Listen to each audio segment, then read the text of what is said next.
Bonjour à tous, mes frères et sœurs. Ensemble, continuons l'élévation spirituelle.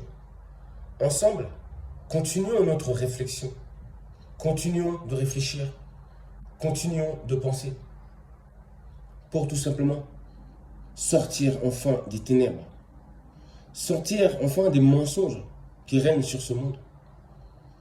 Nous devons réfléchir pour cela, pour découvrir les vérités qui sont cachées de ce monde. Car, je vous le dis, un grand voile recouvre l'humanité depuis des siècles. Et si on ne réfléchit pas, on ne pourra jamais déchirer ce grand voile. Oui, cette couverture qui recouvre l'humanité et l'empêche de voir la vérité telle qu'elle est. La vérité se trouve devant nos yeux, mais ils ont fait un travail pour que nous devenions des aveugles, pour que nous ne réfléchissions pas, pour que nous ne comprenions pas, pour que nous ne découvrions jamais la vérité. Mais seule la vérité est capable de nous délivrer. Donc, seule la connaissance. Et ça, justement, c'est le but. Ou la raison pour laquelle j'ai créé cette chaîne YouTube. C'est une chaîne de délivrance spirituelle. Et c'est cette délivrance spirituelle qui nous permettra d'avoir l'indépendance physique et matérielle, d'être libre, d'être enfin libre et indépendant. Ne plus être dépendant de ces chefs religieux, de ces puissants du monde, de ces élites qui nous piétinent, mais qui n'arrêtent surtout pas de piétiner, je le répète encore et encore, surtout la race noire. Voici le grand secret qu'on a caché à la race noire et à l'humanité depuis si longtemps. En Égypte ancienne, antique, noire, durant des millénaires, le soleil, élevé au rang de la divinité, c'est-à-dire au rang de Dieu, a profondément influencé l'histoire. En Égypte ancienne, antique, noire, durant des millénaires, le soleil fut élevé au rang de la divinité, au rang de Dieu. Et cela a profondément influencé l'histoire. Dans le récit de la création, Toum, entité originelle, s'est dédoublé et a créé le soleil Ra. On comprend que Toum, cette entité originelle, c'est l'esprit, c'est l'âme. C'est l'âme première qui a existé dans l'univers. Donc dans le récit de la création, Toum, entité originelle, s'est dédoublée. C'est-à-dire que cette âme, cette conscience, ce grand esprit Congo, ce grand esprit universel, s'est tout simplement dédoublé et a créé le soleil. Donc en réalité, Toum est la conscience, et l'âme, et l'esprit du soleil. Et c'est cette âme, cet esprit, cette conscience qui a engendré Ra, c'est-à-dire le soleil. Le soleil qui, je le répète, est son corps. Et les deux ne forment qu'un. L'esprit et le corps ne forment qu'un. Donc ensuite, Toum, excusez-moi, maintenant ça veut dire que maintenant, à eux deux, c'est-à-dire Toum et le soleil, à eux deux, formant une seule personne, exprimant la force créatrice, ils vont organiser le chaos. Le chaos.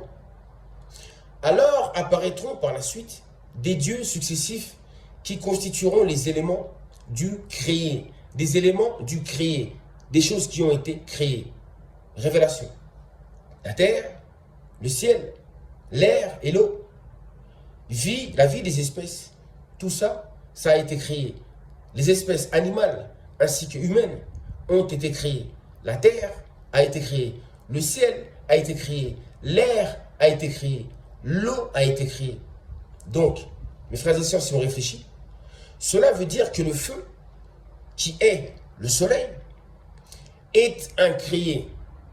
Que la lumière, qui est le soleil, qui est le feu, est le premier à avoir existé. L'élément premier.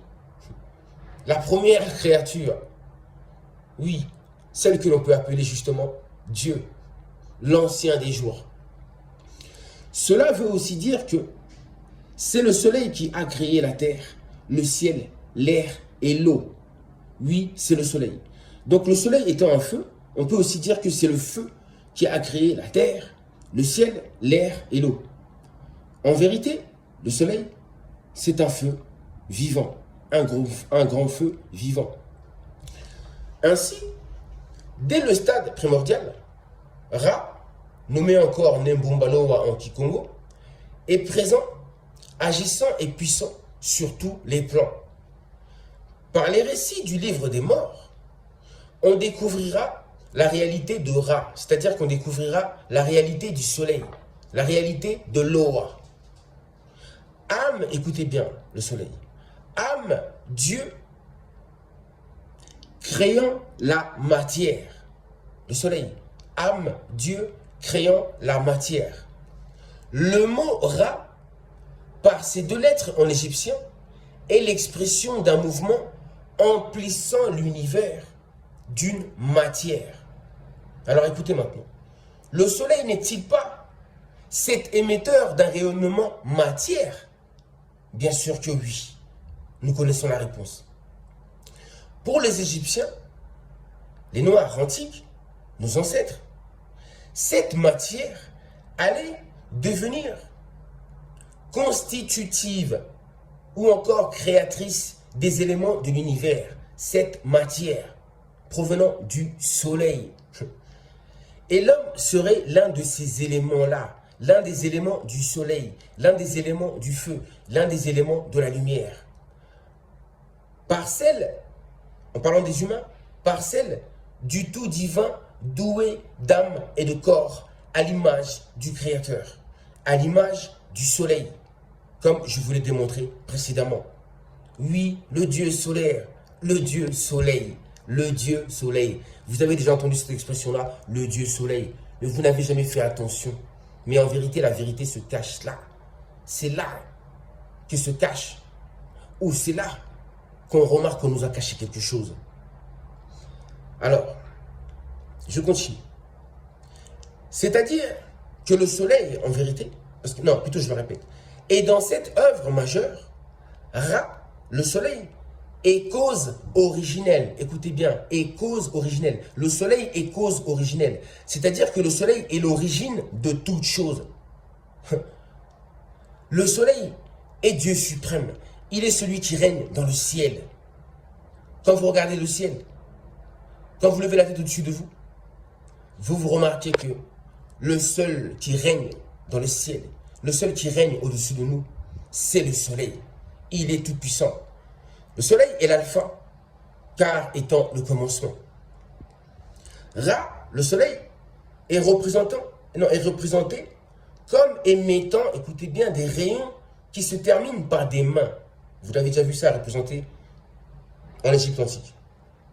Les mains provenant du soleil sont l'expression d'un don du soleil, c'est-à-dire un don de Dieu, d'un apport, des rayons agissant pour tous. On comprend que les rayons du soleil agissent pour nous. Ils nous apportent des bénédictions. Nous pouvons recevoir les bénédictions de Dieu à travers ces rayons, les rayons du soleil, mes frères et sœurs. Voici les choses qu'on nous a cachées. Voici ces choses que nos ancêtres connaissaient dans les temps les plus reculés.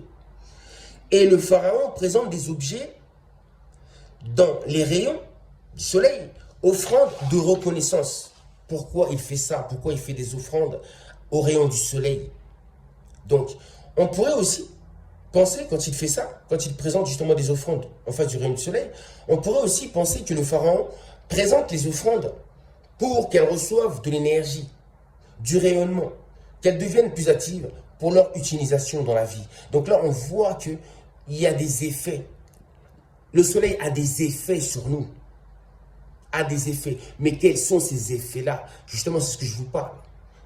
Vous pouvez tout demander au soleil. Vous obtiendrez tout. Car ces rayons de soleil représentent toutes sortes de bénédictions pour l'homme. Toutes sortes de bénédictions pour l'homme. Et nos ancêtres connaissaient cette vérité. Les Égyptiens, nos ancêtres noirs, avaient compris que le soleil était Dieu. Et qu'il pouvait leur et que le soleil pouvait leur donner tout ce qu'ils désiraient. Voilà un Dieu vivant. Vous comprenez mieux? Dieu est vivant. Il vit à travers le soleil. C'est-à-dire que le soleil est vivant.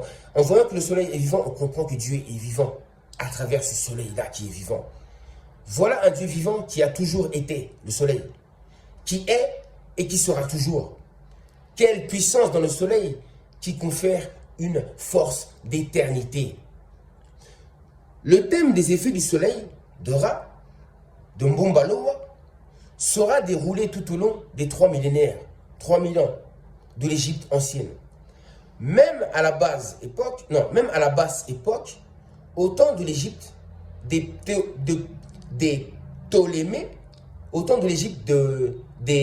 Ptolémées, excusez-moi, alors que l'ère chrétienne est naissante, écoutez bien, alors que l'ère chrétienne est naissante, ce thème sur les effets du soleil, sur la puissance du soleil, sur la bonté, la bénédiction du soleil, les bénédictions du soleil, ce thème sera encore très vivant. Donc, il est venu le moment où, une nouvelle époque où nous devons justement essayer d'étudier, essayer de comprendre les effets du soleil. Et pour ça, on doit l'expérimenter. On doit parler au soleil. On doit tout demander au soleil. On doit sortir dehors, en dehors de nos maisons, non pas dans les églises, non pas dans les mosquées, non pas dans les synagogues, mais on doit sortir dehors. Car dehors, c'est là le véritable temple de Dieu, là où se trouve le soleil. Approchons le soleil et faisons ces expériences-là, et ainsi nous comprendrons quels sont les effets du soleil. Le grand esprit Congo. Oui, l'esprit du soleil. L'esprit du soleil, n'oubliez pas, le soleil a une âme, possède une conscience. Donc, alors que se manifestait pour les Égyptiens l'intense relation permanente aux effets du soleil, qu'en fut-il pour ce peuple hébreu, pour ces Juifs qui ont côtoyé pendant des siècles le peuple égyptien sur ce même territoire? Qu'est-ce que pensent les Hébreux à partir du soleil? Que pensent les Juifs à partir du soleil? Que pense le christianisme? Que pense l'islam? Que pense le judaïsme à travers? Non, que pense-t-il du soleil? Que pense-t-il du soleil? Sommairement, autant Ra, c'est-à-dire autant le soleil est omniprésent dans la vie religieuse égyptienne, c'est-à-dire noire africaine, autant la notion du soleil, dans son activité subtile sur les êtres et les choses, est quasi absente des textes bibliques. On ne parle pas assez du soleil dans la Bible, dans le Coran, dans la Torah, on n'en parle pas assez. Et pourtant, le soleil est l'alpha et l'oméga. Tout dépend du soleil. Le soleil est le premier. Donc, comment voulez-vous, ou comprenez-vous mieux pourquoi ils sont loin de la vérité? Ils cachent la vérité. La reine de Saba, je vous le répète, elle a un rapport avec le soleil. Elle divinisait le soleil. La reine de Saba, c'est une noire. Donc vous avez vu, à travers la Bible, à travers ces livres-là, vous voyez bien qu'ils combattent. Ils combattent cette religion africaine. Cette spiritualité africaine est combattue. Elle est diabolisée. Donc on diabolise le soleil. On cache la souveraineté du soleil. Le soleil est le gouverneur de l'humanité. Je continue encore. Le soleil, pourtant créateur de toutes choses, n'a pas sa place dans le propos religieux occidental. Le soleil, le Dieu vivant et véritable, n'a pas sa place dans la Bible, dans le Coran, dans la Torah. Le soleil, sachez-le, est maître du temps, car lui seul marque le temps. Il se lève, se couche et ainsi encadre le jour. Il est aussi présent comme témoin de la longueur du temps, de l'éternité. Qui d'autre est capable de cela, à part le soleil? Et quand je vous parle du soleil, n'avez-vous pas l'impression que je vous parle de Dieu? Oui, car le soleil est Dieu. Il est ce Dieu vivant. Dieu vit tous les jours. Tous les jours. Alors, cette phrase qui dit « Il n'y a rien de tout neuf sous le soleil » prouve que le soleil a toujours été là. Dieu a toujours été là. Nimbumbaloa a toujours été là. Ce feu vivant a toujours été là. Cette lumière a toujours été là. La lumière est le commencement. Symbole de vérité, de connaissance, de sagesse, d'amour. Le soleil est le Dieu tout-puissant de nos ancêtres. Ce Dieu qui a fait la majesté, la souveraineté, la royauté de nos ancêtres. Le soleil, le soleil. Mes frères et sœurs, faites vos recherches. Faites vos recherches. Vous allez découvrir beaucoup de choses. le soleil. Voici le grand secret de l'humanité. Voici ce qu'on nous a caché depuis si longtemps. Dieu est vivant. Il vit à travers nous. Il nous éclaire à travers sa lumière. Et il règne au-dessus de nous. Lui seul est au-dessus de nous. Et la nature nous démontre si bien. Je vous dis à très très bientôt. Bonne méditation. Je sais que ça fait mal, parce qu'on nous a tellement menti pendant si longtemps, que de découvrir une vérité aussi simple, car Dieu est simple. Il faut du temps pour digérer cela. Il faut du temps. Je vous comprends. Pour ceux qui sont prêts, vous avez compris. Mais pour les autres, prenez du temps à digérer cette vérité qui va vous délivrer. Vous ne verrez plus jamais le monde comme vous le verrez actuellement. Votre vision du monde va changer dès lors. Ingeta, Ingeta, Ingeta.